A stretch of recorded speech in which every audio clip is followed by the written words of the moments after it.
오늘 함께 볼 말씀은 사무엘하 마지막 시간입니다. 24장 22절부터 25절 끝절까지 읽겠습니다. 아라우나가 다윗에게 아뢰되 원하건대 내 주왕은 좋게 여기시는 대로 취하여 드리소서. 번제에 대하여는 소가 있고 뗄 나무에 대하여는 마당질하는 도구와 소의 멍에가 있나이다. 왕이여 아라누아가 이것을 다 왕께 드리니이다 하고 또 왕께 아뢰되 왕의 하나님 여호와께서 왕을 기쁘게 받으시기를 원하나이다. 왕이 아라누아에게 이르되 그렇지 아니하다. 내가 값을 주고 내게서 살리라. 값 없이는 내 하나님 여호와께 번제를 드리지 아니하리라 하고 다윗이 50세겔로 타작마당과 소를 사고 그곳에서 여호와를 위하여 제단을 쌓고 번제와 화목제를 드렸더니 이에 여호와께서 그 땅을 위한 기도를 들으심에 이스라엘에게 내리는 재앙이 그쳤더라. 아멘. 자, 사무엘하 긴 여정을 우리가 했습니다. 다윗에 대한 이야기, 이 위대한 왕에 대한 이야기를 마지막으로 마치는 이 25절 말씀은 화목제예요. 의미심장하죠. 이거 잊지 마시기 바랍니다. 하나님과 화목하는 것, 이게 우리 인생에서 가장 중요하다 하는 것이다. 자, 우리가 계속 보고 있는 이 말씀 가운데서 이제 다윗의 답변을 들은 아라우나가 자기 집에 있는 것은 무엇이든지 왕이 원하는 대로 골라다가 제물로 바쳐도 된다. 이렇게 말합니다. 22절 말씀이에요. 내 주 왕은 좋게 여기시는 대로 취하여 드리소서. 번제에 대하여는 소가 있고 뗄 나무에 대하여는 마당질하는 도구와 소의 멍에가 있나이다. 이 제사에게 필요한 모든 것이죠. 이걸 다 제공하겠다고 지금 아라우나가 말하고 있는 거예요. 소는 이 탈곡하는 그 기구죠. 그걸 끌게 위해서 이 멍에와 함께 메어놓는 그 한 쌍의 소죠. 두 소가 이렇게 끌고 가죠. 또 마당질하는 소라는 것은 이 소가 끌고 다니면서 곡식을 떠는 그런 썰매같이 생긴 그런 모습이 이 제구죠. 제구, 멍에, 요크, 이게 다 나무로 제작된 것이고 이게 다 재물을 태우는데 필요한 것이었다 하는 것을 상기시켜 주죠. 그러면서 23절에서 아라우나가 이걸 다 왕께 드린다.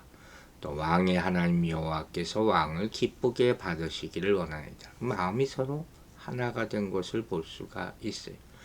이 사람은 왕이 원하는 모든 것을 그 마음에 바칠 준비가 되어 있고 다윗은 하나님이 원하시는 것을 바칠 준비가 되어 있고 제사 드리는 사람들이 마음이죠. 그래서 여호와께서 왕을 기쁘게 받으시기를 원하나이다. 이 마음으로 우리는 예배에 참여하는 거예요. 즉 성공적인 제사는 하나님께서 제물과 함께 그 제물을 드리는 사람을 함께 받으시는 제사라고 했어요. 창세기 4장에 가인의 제사가 나오잖아요.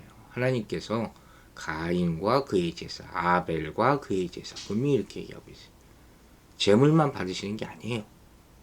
드리는 자의 마음이 더 중요하다는 거죠. 그러니까 여기서 아라누아는 다윗 왕의 제사에서 제물과 더불어 제물 드리는 자가 모두 기쁘게 여호와 하나님께 연락됨으로써 성공적인 제사, 즉 하나님께서 연락하시는 제사가 되기를 진심으로 기원하는 그런 모습을 보이고 있는 거예요. 우리가 드리는 예배도 하나님이 기뻐 받으시는 그렇게 우리 최선을 다해서 준비하는 그런 예배가 되기를 주의 이름으로 축원합니다. 이제 24절에서 말합니다. 왕이 아라누아에게 이르되 그렇지 아니하다. 내가 값을 주고 내게서 살리라. 값 없이는 내 하나님 여호와께 번제를 드리지 아니하리라. 자, 이게 중요한 거죠. 이런 말을 그냥 지나치지 말라는 거예요. 값 없이는 번제를 드리지 아니한다. 즉 다윗은 아라노아의 소유를 취해서 그냥 드릴 경우 그냥 가져가라고 그랬잖아요. 그러면 그 제사는 완전하지 못할 거예요. 여기 중요한 신학 요치가 들어있는 것이죠. 다윗은 자신의 재산을 바쳐서 최대한의 정성을 들이고자 했던 것이에요. 여기는 여기서 이방 출신 개종자 아라노아의 아낌없는 헌신과 참된 눈물의 회개자 다윗 왕의 희생적인 순수함을 먼저 보게 되는 것이죠. 즉 이 안에는 거저 얻은 것으로 여호와 하나님께 번제를 드리지 않겠다고 하는 다윗의 참된 마음, 제사 드리는 자의 마음이 들어가 있다는 거예요. 여기서 우리 아주 중요한 교훈을 배우는 것이죠. 먼저 참된 헌신은 결코 이해타산이나 인색함이 없이 온전하고도 자발적으로 드려져야 된다 하는 거예요. 따지면 안 돼요. 또 자기 희생이 없는 값싼 제사는 여호와 하나님께 무의미한 것이다. 형식적으로 드리지 말라는 거예요. 내 것으로 진짜. 또 진정 하나님께서 원하시는 제사는 뭐냐? 온전한 헌신과 순수한 희생의 마음 자세가 필요하다. 준비부터 달라야 된다 하는 것을 말하고 있는 것이죠. 자, 그 다음에 중요한 얘기가 나오죠. 은 50세겔로 타작 마당과 소를 사고. 이게 왜 중요하냐? 일단 병행구절인 역대상 21장 25절에 보면 땅값으로 금 600세겔을 지불한 것으로 기록되어 있어요. 조금 뭐 차이가 있다는 거죠. 뭐 어떤 사람은 이건 잘못 기록한 거다 얘기하기도 하고. 근데 이 제대로 따지자면 큰 차고잖아요. 그래서 또 어떤 사람은 대략 금화가 은화의 한 12배의 가치에 해당되는 사실에 근거해서 여기서의 은은 단지 돈이라는 뜻을 지닌 실상의 금으로 본다는 거예요. 그래서 이 역대상 21장 25절에 금을 은 600세겔에 해당하는 금으로 고쳐 해석하는 사람도 있어요. 그러나 이처럼 원문을 임의로 고쳐서 자기 맘대로 뭐 생각을 많이 했을지 모르겠지만 연구 많이 했을지 모르겠지만 그렇게 하면 안 되죠. 그러므로 우리는 이러한 차이를 각기 다른 두 품목에 대한 두 가격으로 볼 수 있다는 거죠. 즉 여기서 지불된 은 50세겔은 이 소와 타작마당에 해당하는 값이고 역대상 21장 25절에 나타난 금 600세겔은 성전 부지로 사들인 모리아산 전체에 대한 값이다. 이렇게 해석하면 이해할 수 있다는 겁니다. 여러분 어떻게 이해하는지 모르겠어요. 어쨌든 이 모습은 뭐가 떠올라요? 지금 이 상황은 해쪽 속에서 막벨라굴과 주변의 밭을 산 아브라함의 모습과 아주 비슷하지 않습니까? 그때도 아브라함이 길을 쓰고 돈 주고 사겠다 하잖아요. 해쪽 속이 그냥 주겠다 하는 거예요. 자, 이게 왜 중요해요? 죄에 대한 대가는 먼저 반드시 당사자가 치러야 된다는 거예요. 대신 안 되는 거예요. 이것이 바로 다윗이 한사코 값을 지불해서 제사를 드리려 했던 이유가 되는 것이죠. 예수님은 우리를 위해서 화목제물로 죽으셨어. 우리는 믿음으로 예수 그리스도의 죽음에 참여하고 의롭다함을 얻게 되는 것 아닙니까? 예배라는 게 뭐예요? 하나님과의 인격적인 개인적인 만남이에요. 지극히 개인적인 만남이에요. 함께 예배를 드려도 각자 임하는 임함의 은혜가 다 틀리지 않습니까? 즉 다른 사람이 대신 예배 드려줄 수 없어요. 몸과 마음이 분리될 수 없다는 의미예요. 그래서 다윗은 이건 누가 대신 값을 치러주는 게 아니다. 자기 정성, 자기 사랑으로 예배를 준비하고자 한 거예요. 그는 헌신의 기회를 다른 사람에게 빼앗기고 싶지 않았던 거예요. 그래서 기꺼이 타작마당 위에서 개인의 비용을 지불하려 했던 것이죠. 여러분 잊지 마세요. 이게 예배자의 마음이에요. 천국에 누가 대신 가줍니까? 그거 안 되는 거예요. 누가 대신 기도해 줍니까? 본인이 기도해야 되는 거예요. 어떤 사람들은 다른 사람의 헌신 위에 무임승차하려고 하면서 자기도 하나님을 공경한다. 이렇게 얘기해요.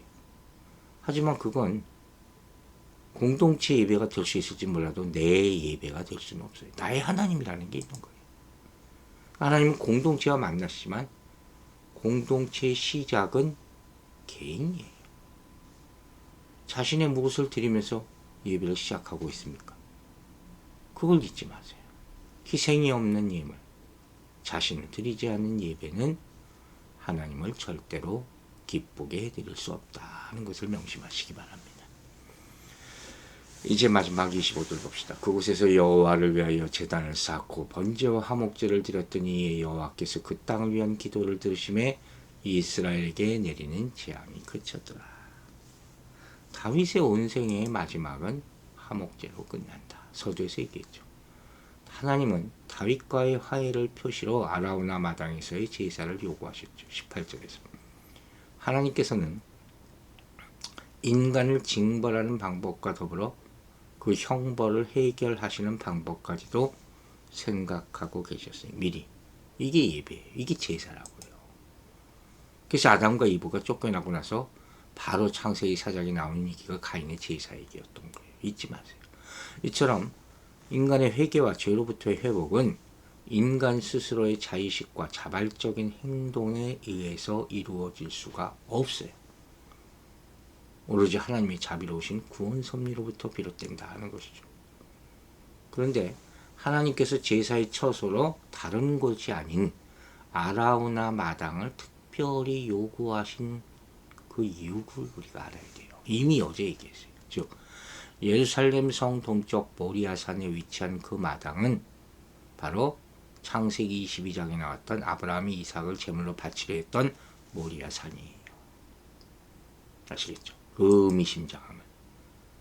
즉 아브라함의 순종, 신앙, 그리고 하나님의 준비하시는 여호와 이레의 은혜, 이것이 다 역사한 그런 기억의 장소예요. 위대한 장소죠. 이런 역사적인 명소를 하나님께서는 당신의 화해와 자비의 처소로 다시 한번 택하시고 성별케 하셨던 거예요. 대단한 말씀이죠. 그러면 이곳을 찾는 사람들마다 하나님의 자비와 용서에 보살피는 은혜를 기억할 수 있었던 것이, 우리가 성찬하면서 기억하라, remember me 하는 거죠. 따라서 이런 영적이고 내면적인 의미를 담고 있는 장소에 얼마 후에 솔로몬 성전이 또 세워진다. 이것 또한 놀라운 섭리가 아닐 수 없다 하는 것을 우리는 깨닫게 되는 것이고 감사하게 되는 것이에요. 여러분, 하나님께 죄에 대한 용서를 구하는 것은 어려운 일이에요. 하지만 더 어려운 것이 뭔지 아세요? 하나님께서 원하시는 수준까지 하나님께 회개하는 모습을 보여드리는 거죠. 얼마나 해야 됩니까? 오늘 다윗은 자신은 물론이거니와 이스라엘 백성들의 죄에 대해서 하나님께서 요구하시는 수준까지 회개하는 모습을 보여주고 있는 거예요.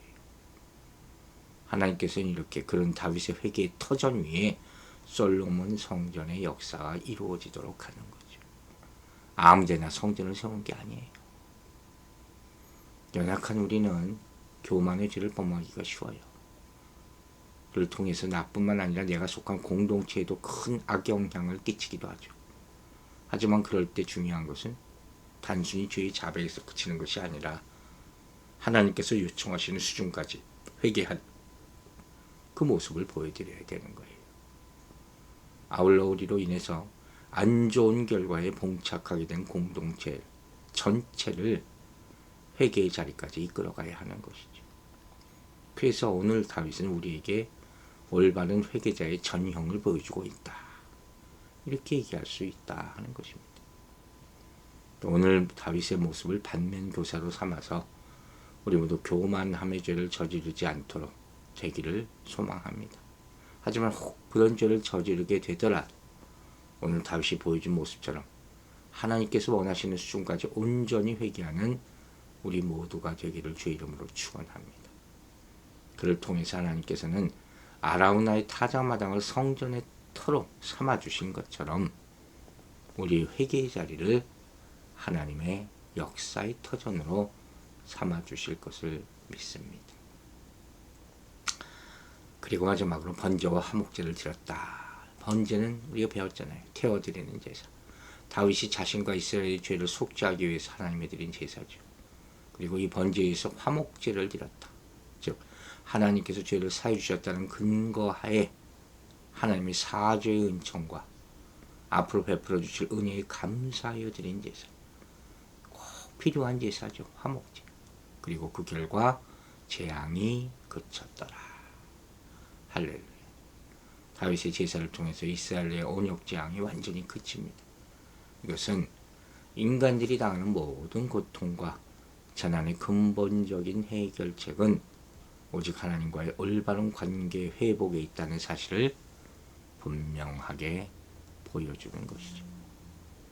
이렇게 사무엘서는 다윗의 회개와 그가 하나님과 화목을 이룬 이야기로 끝을 맺습니다. 다윗의 생애는 하나님의 선하심과 자비하심 그리고 그분에게 저희의 생애를 진지하고 겸손하게 바치는 사람의 경험 가운데 나타나는 그분의 구원하는 은혜의 능력을 보여주는 증거가 되고 있어요. 여러분, 우리에게는 오직 믿음이 필요합니다. 성도는 자신이 그리스도 예수 안에서 죄에 대해서 죽고 하나님께서 살아있는 자임을 믿어야 합니다. 이제 형식적인 종교행위, 개인의 부도하는 노력을 계산하면서 구원에 대해서 안심해서는 안 될 것이에요. 우리의 믿음이 참된 믿음인지 점검하고 우리의 예배가 온전한 예배인지 확인해 보시기 바랍니다. 그래서 하나님과 화목하게 되기를, 온전한 화목을 누리게 되기를 주의 이름으로 축원합니다. 기도하겠습니다. 아버지 하나님 감사합니다. 우리의 기도의 터, 예배의 터가 하나님의 은혜가 넘치는 하나님과 화목을 이루는 터가 되게 하여 주시옵소서. 그 예배를 온전히 드릴 때, 모든 정성을 다 바쳐서 드릴 때 모든 재앙이 그치게 역사하여 주시옵소서. 이러한 예배를 드리는 우리의 모습, 준비할 모습 되게 하여 주시고 그 예배 가치를 깨닫고 온몸과 마음과 정성을 다하여 바치는 다윗이 드리는 제사와 같은 그러한 제사, 그러한 예배를 드리는 우리의 모습 받아 주시옵소서. 우리의 죄가 참으로 큼을 다시 한번 고백하오니 용서해 주시고 하나님의 손을 붙잡아 회복되게 하여 주시고 여호와를 위해 쌓는 단들이 정말 온전한 단, 허물어지지 않는 단이 되어서 하나님께서 이 모든 죄인을 용서하시고 받아주시는 그런 은혜 충만한 예배를 드리는 하루하루가 되게 축복하여 주시옵소서. 오늘도 약한 자를 잘 찾아가 주시고 새 힘을 주시고 일어날 수 있다는 의지를 허락하여 주시고 하나님의 큰 능력과 권능으로 안수하여 주셔서 모든 질병으로부터 자유로워지는 축복을 누리게 허락하여 주실 줄로 믿습니다. 감사드리며 예수 그리스도의 이름으로 기도했습니다. 아멘.